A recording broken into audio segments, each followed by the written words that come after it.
inyo, narito na ang haligi ng ating kaligtasan, ang pag-asa ng ating buhay, ang pinipintakas at minamahal na ina at patrona ng bayan Diocese ng Imus, ang orihinal, kapaghimala at koronadang imahe ng lakas at kagalakay ng sambayanang Caviteño, Nuestra Señora del Pilar de Cavite Coronada.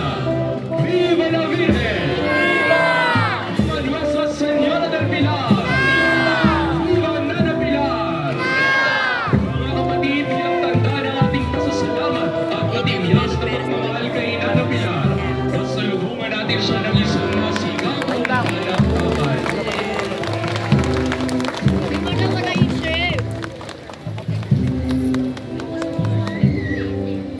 Ay, Tessie. Mahal na Birhen ng Pilar, tunay ngang ikaw ang aming lakas at kagalakan. Salamat sa iyong makainang pagmamahal at pamamatnubay sa aming iyong mga anak. Patuloy mo kaming samahan sa bawat hapis at tuwa ng aming buhay. Patuloy ka nawang maging haligi ng aming buhay. Itinataas namin sa iyo ang aming mga pasanin, panalangin, sakit at